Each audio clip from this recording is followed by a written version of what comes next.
Okay, so here's a classic. Ode to a Nightingale, written in 1819 by John Keats. My heart aches, and a drowsy numbness pains my sense, as though of hemlock I had drunk, or emptied some dull opiate to the drains 1 minute past, and letherwards had sunk. 'Tis not through envy of thy happy lot, but being too happy in thine happiness, that thou, light-winged dryad of the trees, in some melodious plot of beechen green and shadows numberless, singest of summer in full-throated ease. Oh, for a draught of vintage that hath been cooled a long age in the deep-delved earth, tasting of flora and the country green, dance and Provençal song and sunburnt mirth. Oh, for a beaker full of the warm south, full of the true, the blushful Hippocrene, with beaded bubbles winking at the brim and purple-stained mouth, that I might drink and leave the world unseen, and with thee fade away into the forest dim, fade far away, dissolve, and quite forget what thou among the leaves hast never known, the weariness, the fever, and the fret here, where men sit and hear each other groan, where palsy shakes a few sad last grey hairs, where youth grows pale and sceptre thin and dies, where but to think is to be full of sorrow, and leaden-eyed despairs, where beauty cannot keep her lustrous eyes, or new love pine at them beyond tomorrow. Away, away, for I will fly to thee, not charioted by Bacchus and his pards, but on the viewless wings of poesy, though the dull brain perplexes and retards. Already with thee.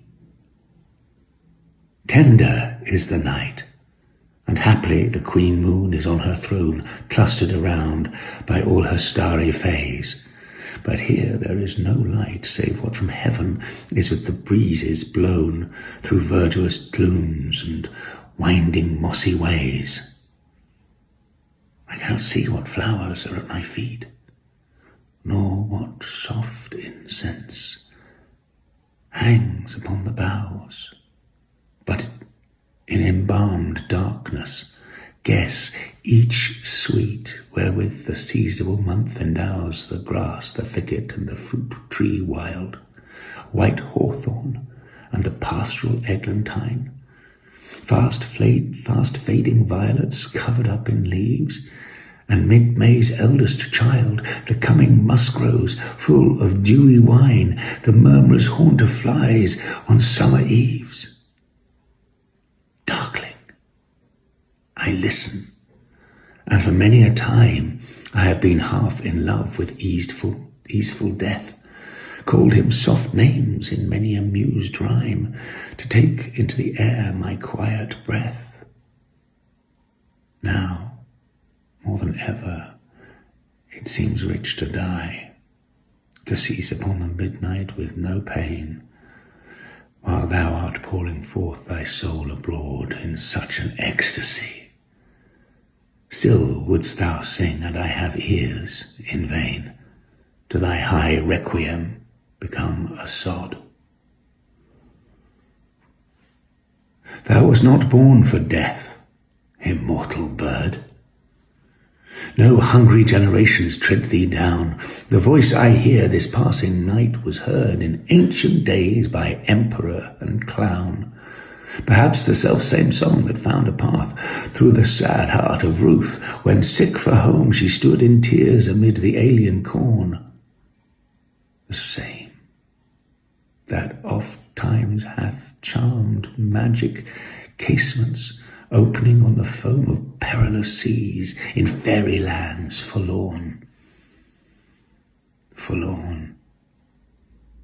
The very word is like a bell to toll me back from thee to my sole self. Adieu.